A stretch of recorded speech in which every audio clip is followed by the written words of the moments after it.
For Sam Flood Jr., writing has always been easier than speaking.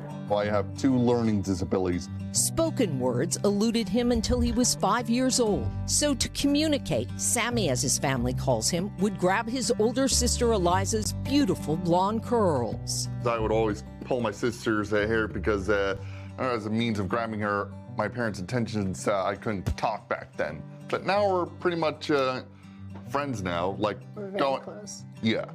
This guy is my best friend, and he is the barometer for all of my other friendships. He sees things that not a lot of people see. A bond born of pain and frustration. As Sammy describes in his autobiography, Don't Pull Your Sister's Hair. Sam Sr. and Jane Flood are their parents. Could you have ever imagined this day? No. It's truly a miracle, but a miracle that happened because of love and hard work. You have a child and you hope the best, and we never expected him to get the diagnosis he got early on. It was devastating. Sammy was just 3. And the message was, your kid probably will never graduate high school, let alone go to college. He might never live on his own. You might have to think about institutionalizing him. You should go home and cry and then face it.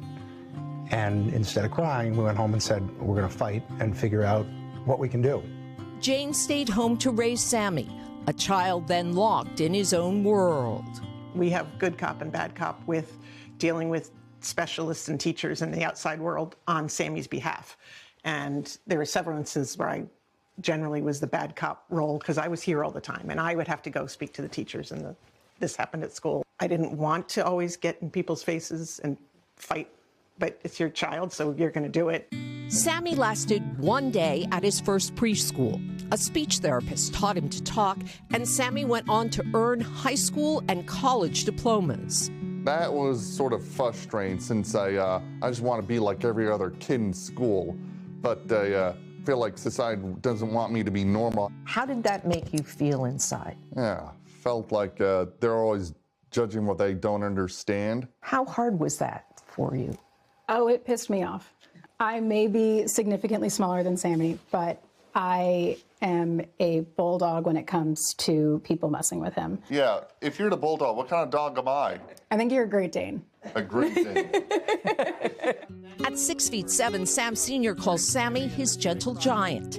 It wasn't always so. Whenever I handled stuff on my own, it was never healthy. Yeah, it wasn't healthy.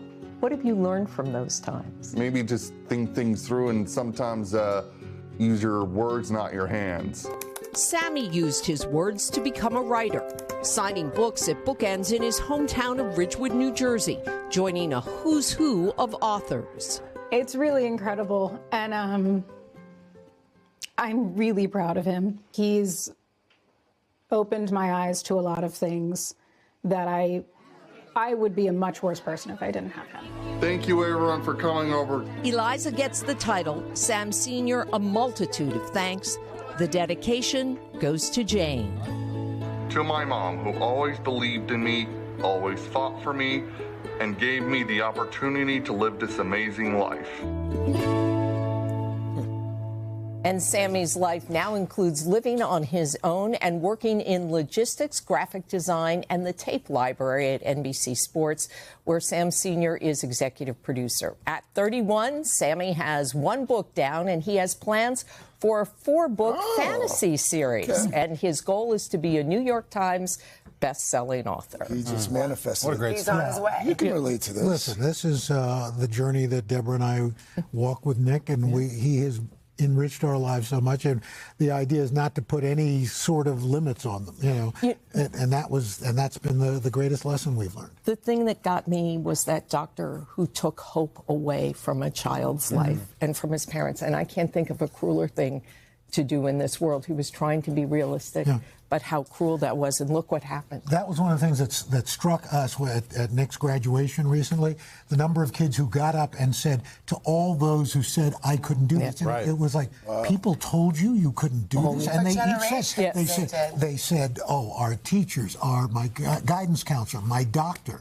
And these kids go and then prove them wrong. Thank God their parents pushed them to not listen to those doctors and fight for them. It's a great story. That's an incredible story. Love that Like a movie. story. It should be a movie of something. Incredible.